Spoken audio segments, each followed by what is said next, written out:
الہ الا اللہ لا الہ الا اللہ توحید-سنت.com لا الہ الا اس ویب سائٹ پر ملاحظہ فرمائیے ممتاز علماء کرام کی تقاریر، درس قرآن و حدیث، اسلامی کتب کا وسیع ذخیرہ، فرقے باطلہ سے مناظرے اور بہت کچھ۔ الا اللہ الہ الا اللہ وَأَنَّ مُحَمَّدًا عَبْدُهُ وَرَسُولُهُ المبعوث إلى الأسود والأحمر لتتميم مكارم الأخلاق لا يخلق نبي ولا رسول بعده ولا أمة بعد أمته ولا شريعة بعد شريعته ولا كتاب بعد كتابه صلى الله تعالى عليه وعلى آله وأصحابه الذين هم خلاصة العرب الأرباء وخير الخلائق بعد الأنبياء وهم كالنجوم في السماء للاهتداء والاقتداء وهم مفاتيح الرحمة ومصابيح الغرر. أعوذ بالله من الشيطان الرجيم. بسم الله الرحمن الرحيم. إنا أرسلناك شاهدا ومبشرا ونذيرا وداعيا إلى الله بإذنه وسراجا منيرا. صدق الله مولانا العظيم.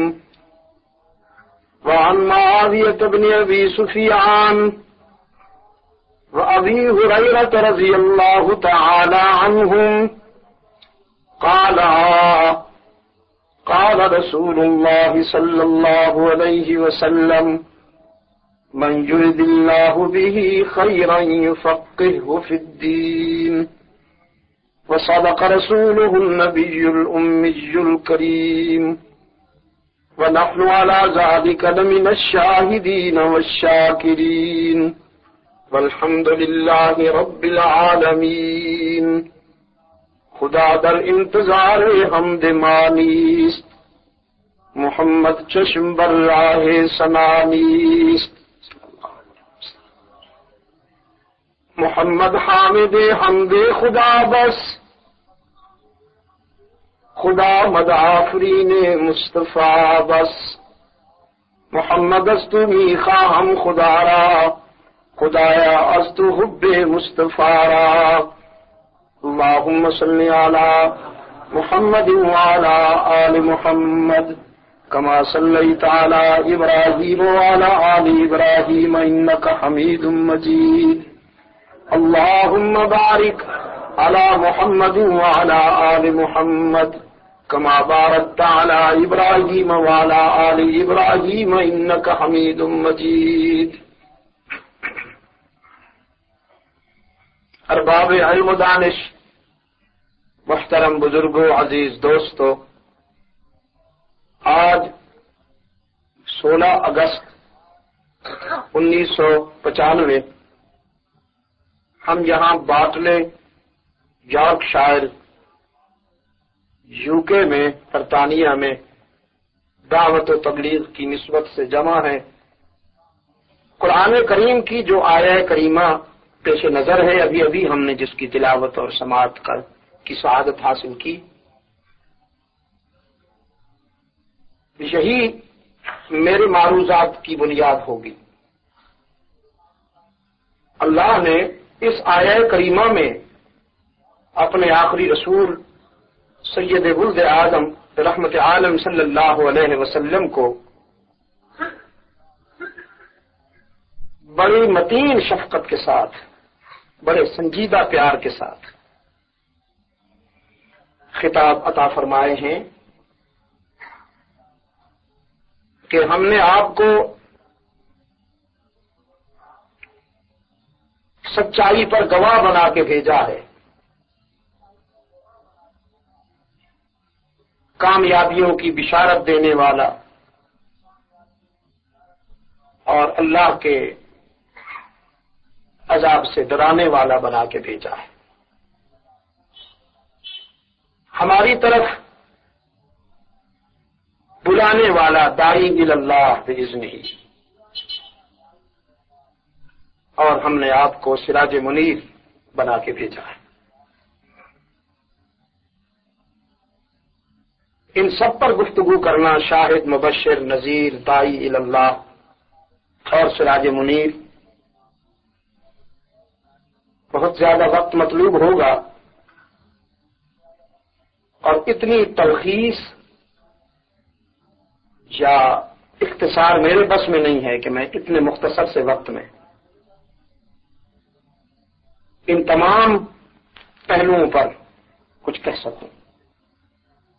سراج منیر ہی آج کی گفتگو کا ہدف ہے.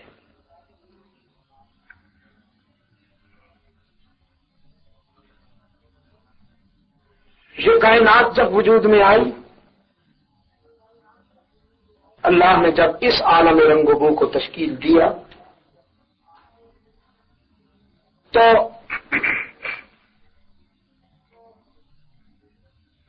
اس کی رحمت نے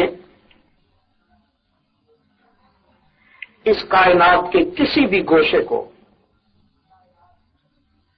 تاریکی اور اندھیرے میں نہیں رہنے دیا، بلکہ ہر پہلو پر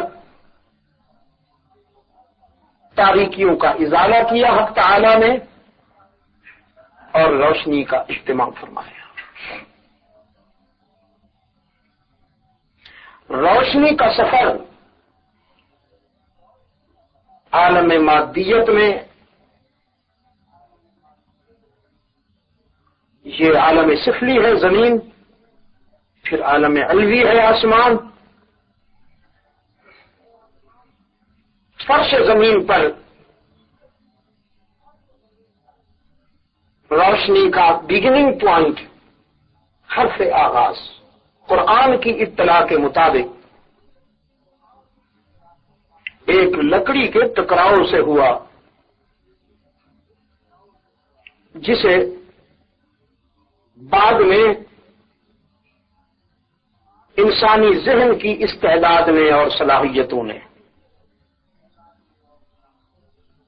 اسے مختلف صورتوں میں، شکلوں میں ترقی دی.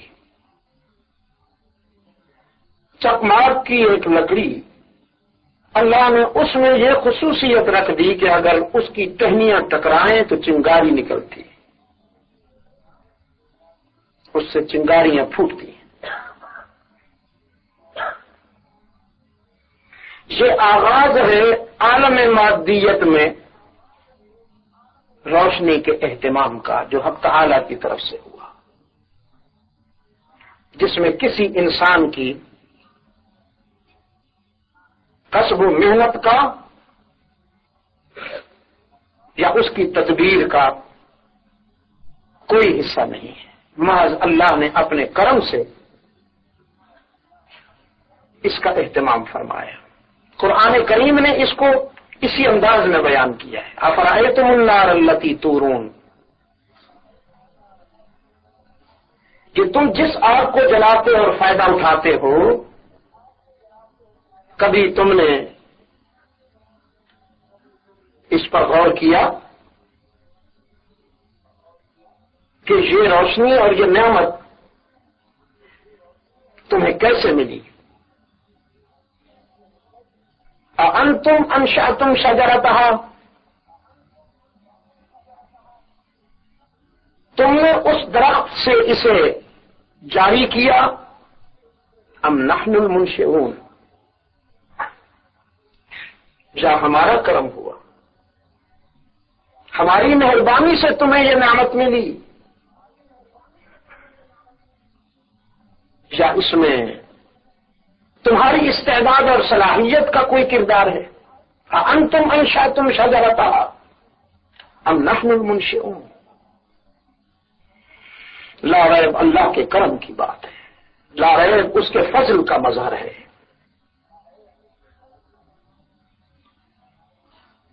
پھر روشنی کے اس آغاز کو مختلف مراحل مراحل اور مختلف اسالیب سے انسان کی ذہنی استعداد اور اس کی تدبیر نے گزارا، وہ ترقی کرتی چلی گئی، کبھی شعلہ بن کر روشن ہوئی، کبھی وہ دیا بن کر جلی، کبھی لیمپ بن کر جلی، کبھی اسے روغن کے ذریعے روشن کیا گیا، اور وہ آغاز مختلف تدریجی مراحل سے گزرنے کے بعد آج کے جدید دور میں اس صورت میں آپ کے سامنے موجود ہے، جس پر آج کا انسان یہ سمجھتا ہے کہ اس مادی روشنی کا جو آغاز چکماک کی لکڑی کے ٹکراؤ سے ہوا تھا، تقریباً وہ آج پایہ تکمیل کو پہنچ گئی۔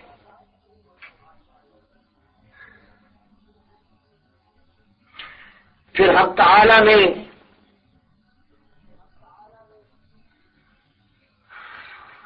علمی دنیا، بلندی کی دنیا کے اندھیروں کا بھی علاج کیا۔ انسان کی آنکھ نے ایک ستارہ چمکتا ہوا دیکھا،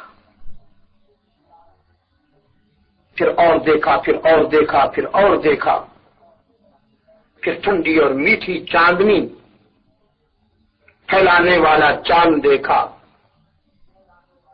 اور پھر اس کی نظر سورج تک جا پڑی۔ یہ روشنی چکماک کے درخت سے شروع ہو کر اس سسٹم پہ آ کر مکمل ہو گئی۔ وہ روشنی ایک ستارے سے شروع ہو کر سورج پہ کمپلیٹ ہو گئی۔ جو رحیم و کریم مادے کی تاریکی کو برداشت نہیں کرتا،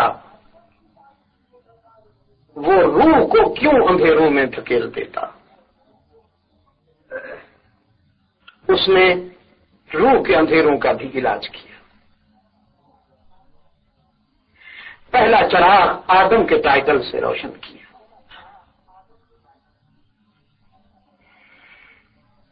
پھر اس روشنی نے بھی اپنا سفر جاری رکھا، کبھی شیش کے نام سے روشن ہوئی، کبھی یونس کے نام سے روشن ہوئی، کبھی تابوت بن کر جگمگاتی رہی، کبھی یعقوب بن کر، کبھی یوسف بن کر، کبھی داؤد بن کر، سلیمان بن کر، کبھی ایوب کے ٹائٹل سے، کبھی موسیٰ اور عیسیٰ کے عنوان سے، اور بالآخر ستارے سے شروع ہو کر سورج پہ مکمل ہو گئی، چکماک سے شروع ہو کر الیکٹرک کے موجودہ سسٹم پہ روشنی مکمل ہو گئی، اور آدم سے شروع ہو کر محمد عربی پہ مکمل ہو گئی صلی اللہ علیہ وسلم۔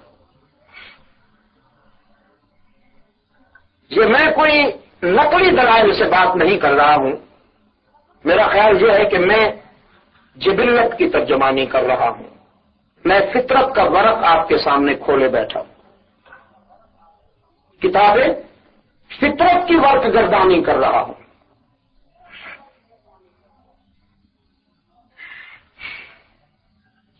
آسمان دنیا پر روشنی کی تکمیل کا مظہر سراجم وحاج کہلایا، قرآن کریم نے اسے سراجم وحاج۔ عما يتساءلون عن النبأ العظيم الذي هم فيه مختلفون عما يتساءلون عن النبأ العظيم الذي هم فيه مختلفون كلا سيعلمون ثم كلا سيعلمون ألم نجعل الأرض مهادا والجبال أوتادا اپنی نعمتیں بڑے پیار کے انداز میں یاد دلا رہا ہے وہ محسن اعظم. ہم نے تمہارے لیے زمین بچھائی، اس کے استحکام کے لیے پہاڑوں کو میخیں بنا کر ٹھونس دیا.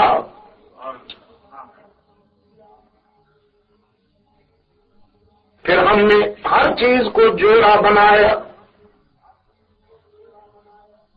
تم جب تھک جاتے ہو تو ہم نے نیند کے لیے، تمہارے سکون کے لیے نیند بنائی. رات تمہارے عیبوں کو ڈھانپ لینے کے لیے آئی.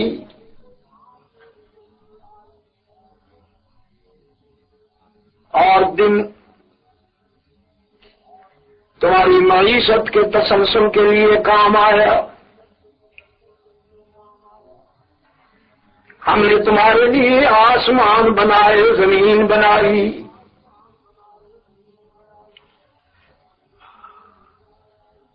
وَجَعَلْنَا اللَّيْلَ لِبَاسًا وَجَعَلْنَا النَّهَارَ مَعَاشًا وَبَنَيْنَا فَوْقَكُمْ سَبْعًا شِدَادًا وَجَعَلْنَا سِرَاجًا وَهَّاجًا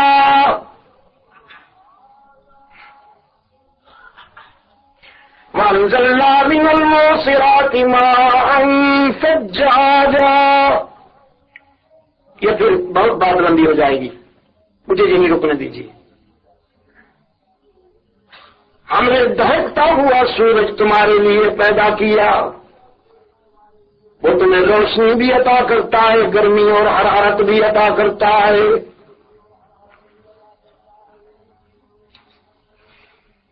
آسمان دنیا پر سورج کے سامنے اور کوئی روشنی نہیں ٹکتی. جب سورج آسمان کے دامن میں چمک رہا ہو تو اس کے آگے چراغ نہیں جلتا. سورج کے آگے چراغ جلانے والے کو لوگوں نے بدنیت کہا ہے یا پاگل.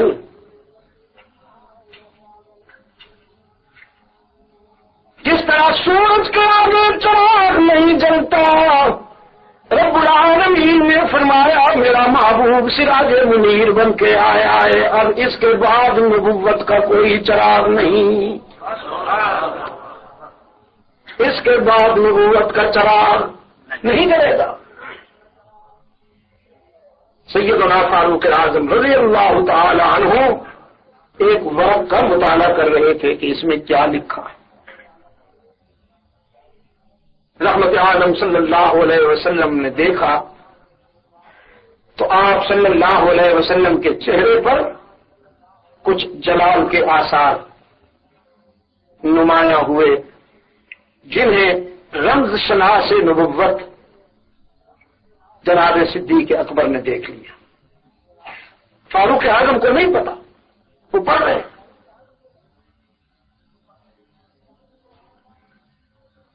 سیدنا ابو بکر صدیق رضی اللہ تعالی عنہ نے متوجہ کیا ابن خطاب کو یہ کہتے ہوئے کہ ثقلت کا امو کا یا عمر، تیری ماں تجھے روئے. عربی میں کہتے ہیں ثقلت کا امو کا، تجھے تیری ماں روئے. اما ترا الی وجہ رسول اللہ، تو نے رحمت عالم کے چہرے کو نہیں دیکھا؟ اب جو فاروق اعظم نے دیکھا تو خاتم النبیین صلی اللہ علیہ وسلم کے چہرے پر جلال کے آثار محسوس کیے. دو جانب ہو گئے اور فرمانے لگے رضینا باللہ ربا وبالاسلام دینا وبمحمد نبیا. اللہ کے رسول، میں تو یہ اس لیے پڑھ رہا تھا کہ دیکھوں اس میں کیا لکھا ہے، کہیں یہ نہ سمجھا جائے کہ میں قرآن کے مقابلے میں توریت کو ترجیح دینے لگا ہوں. یا مجھے قرآن کے مقابلے میں توریت میں کشش محسوس ہونے لگی ہے؟ نہیں اللہ کے رسول، ہم اللہ کے رب ہونے پہ راضی ہیں، مطمئن ہیں، سیٹسفائڈ ہیں، آپ کے رسول ہونے پر مطمئن ہیں، اسلام کے دین ہونے پر مطمئن ہیں، اور قرآن کو ہم اللہ کی آخری کتاب سمجھتے ہیں۔ یہ تو میں اس لیے پڑھ رہا تھا کہ اس میں لکھا ہوا کیا ہے۔ رحمت عالم صلی اللہ علیہ وسلم نے فرمایا، لو کان موسیٰ حیا، عمر میرے بعد اگر موسیٰ بھی ہوتا، لما وسعہ الا اتباعی، اس کے لیے بھی کوئی راستہ نہیں تھا سوائے اس کے کہ وہ مجھے فالو کرے، اسے بھی میرا مقتدی بننا پڑتا، میرا امام نہیں۔ حضرت شاہ عبدالمجید رحمۃ اللہ تعالی علیہ کے پاس ایک پادری بڑا بظاہر معصوم سا کوشچن لے کے آیا، معصوم سا سوال لے کے آیا، لیکن اس میں چبھن تھی، پوائزن تھا۔ کہنے لگا، شاہ صاحب ایک آدمی سو رہا ہے، ایک بیٹھا ہوا ہے، میں راستہ کس سے پوچھوں؟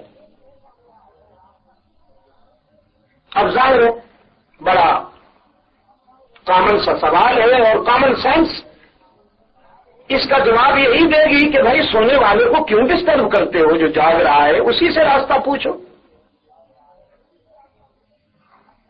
لیکن حضرت شاہ صاحب رحمۃ اللہ علیہ سمجھ گئے کہ نام تو نہیں لے رہا، بظاہر تو یہ کامن سا کوشچن کر رہا ہے، لیکن اس کے سوال میں جو بات ہے وہ یہ کہ تمہارا رسول تو روضہ اطہر میں سو رہا ہے، اور تمہارے عقیدے کے مطابق ہمارا نبی حضرت عیسیٰ آسمان پہ زندہ ہے، تو پھر رہنما ان کو بناؤں کہ ان کو بناؤں؟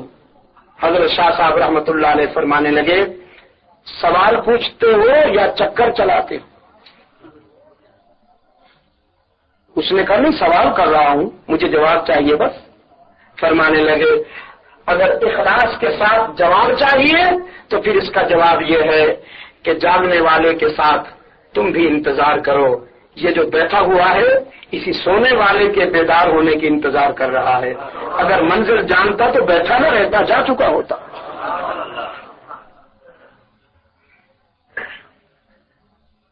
میں آپ کی خدمت میں یہ عرض کر رہا تھا میرے گرامی قدر بزرگوں اور عزیز دوستوں،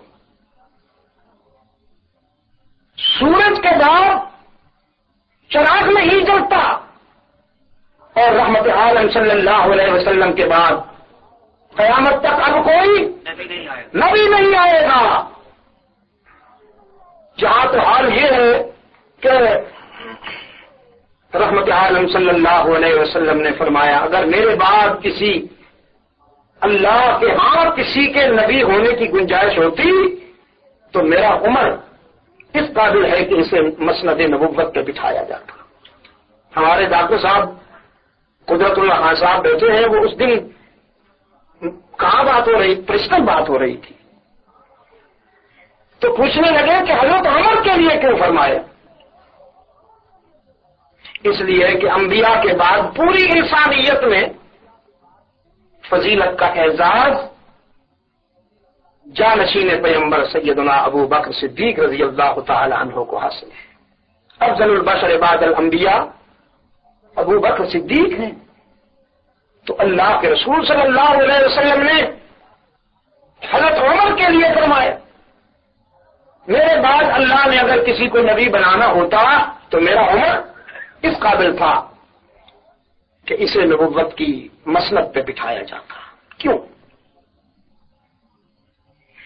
تو میں نے کہا جہاں تک تعلق ہے فضیلت کا، اس میں تو کوئی شک نہیں ہے جناب صدیق اکبر رضی اللہ تعالی عنہ اس امت میں سب سے افضل ہے، یہ کوئی اختلافی بات نہیں ہے۔ لیکن جو حالات آنے والے تھے، جس قسم کی صورتحال پیدا ہونے والی تھی، جناب فاروق اعظم رضی اللہ تعالی عنہ کے فکر اور ان کی گویا طبعی جو خوبیاں ہیں وہ رحمت عالم صلی اللہ علیہ وسلم کے سامنے تھیں کہ یہ شخص بلاغت فکر کا یہ عالم رکھتا ہے کہ فرش زمین پہ جب یہ بولتا ہے تو اس کی سوچ عرش بری سے قرآن بن کر نازل ہوتی. وہ جو موافقات عمر ہیں، سیدنا عمر رضی اللہ تعالی عنہ کی رائے کے مطابق جو وہی نازل ہوئی، بعض علماء ان کی تعداد 21 بتاتے ہیں، کچھ علماء 19 بتاتے ہیں، کچھ 17 بتاتے ہیں. کم سے کم 17 آیات تو ہیں ہی کہ جو فکر عمر کی تائید میں نازل ہوئی ہیں. تو عمر صاحب وہی تو نہیں، اس پر وہی تو نازل نہیں ہوئی، لیکن فاروق اعظم رضی اللہ تعالی عنہ کی سوچ کی تائید وہی نے ضرور کر دی. رحمت عالم صلی اللہ علیہ وسلم نے فرمایا اس کے فکر کی بلاغت کا یہ عالم ہے کہ اس کی سوچ کے مطابق وہی اترتی ہے. اللہ نے اگر کسی کو نبی بنانا ہوتا تو اس کو بناتا. تو جس امت میں فاروق اعظم جیسے بالغ نظر اور بالغ ذہن صحابی رسول کے لیے بھی نبی بننے کی گنجائش نہیں. مرزا قادیانی کے لیے کہاں گنجائش نکل سکتی؟ میرے عزیز دوست، ہمارے بعض مسلمان بھائی کہتے ہیں کہ جی وہ اس حد تک آپ ان لوگوں کو کیوں نشانہ بنا رہے ہیں؟ ایک دوست اس دن گلاسگو میں مجھ سے فرمانے لگے کہ ان کو چھوڑ دیا جائے ان کے حال پر. میں نے کہا چھوڑ دیا جاتا ان کے حال پر اگر وہ اپنا کفر تسلیم کر لیں. ہم وعدہ کرتے کہ ہم ان کو ان کے حال پہ چھوڑ دیں گے، لیکن المیہ یہ ہے، ٹریجڈی یہ ہے کہ امت مسلمہ کے متفقہ فیصلے کے باوجود کہ چونکہ مرزا غلام قادیانی نے نبوت کا دعویٰ کیا ہے اور آج بھی اس کی اپنی کتابوں میں یہ بات موجود ہے کہ جو لوگ میری نبوت کو نہیں مانتے، گالیاں دی ہیں وہ تو میں دہرا نہیں سکتا، ذریت البرایا کہا ہے انہیں، وہ تو میں دہرا نہیں سکتا، لیکن اس نے یہ ضرور کہا ہے کہ جو میری نبوت کو نہیں مانتے وہ دار اسلام سے خارج ہے. یعنی پوری امت مسلمہ کو اس نے دار اسلام سے خارج کہا ہے، پوری امت کی تکفیر کی. ایک ذمی کافر ہوتا ہے، ایک حربی کافر ہوتا ہے اور ایک مرتد کافر ہوتا ہے. حربی کافر وہ ہے جس کے ساتھ آپ ٹکرا رہے ہیں، جیسے یہ صاحب ہے. صاحب جو ہے وہ اس وقت حربی کافر ہے، اللہ انہیں رسوا کرے. ایک ذمی کافر ہے جو سلطنت اسلامیہ میں رہتا تو ہے لیکن اسلام کے دستور اور قانون کے مطابق زندگی گزارتا ہے. مسلمانوں سے وہ ٹکراتا نہیں بلکہ خراج پیش کرتا ہے. مسلمانوں کو وہ امن اور سکون کے ساتھ رہنے کی یقین دہانی کراتا ہے. مسلمانوں پر اس کی جان، عزت، مال کی حفاظت کرنا فرض ہے. ایک مرتد کافر ہے جو مسلمان کہلا کر کفر اختیار کرتا ہے، یہ واجب القتل ہے. یہ واجب القتل ہے کہ اس نے غداری کی، تو یہ مرتد کافر ہے. جب تک یہ خود کو مسلمان کلیم کرتے رہیں گے امت مسلمہ پر فرض ہے کہ وہ ان کے کفر کو اور ان کے اقتدار کو ظاہر کرتی رہے تاکہ امت مسلمان سے کوئی شخص ان کے دجل اور ان کے فریب کا شکار نہ ہو سکے. اگر انہوں نے خود کو مسلمان کلیم کر کے پوری امت مسلمان میں سے کسی ایک مسلمان کو بھی دھوکہ دیا کہ کسی قادیانی لڑکے کے ساتھ کسی مسلمان کی لڑکی کی شادی ہو گئی یا کسی قادیانی لڑکی کی کسی مسلمان لڑکے کے ساتھ شادی ہو گئی، تو اس کا وبال پوری امت پہ ہوگا، بالخصوص ان اہل علم اور صاحب نظر لوگوں پر کہ جو اس مسئلے کی حقانیت کو جانتے ہوئے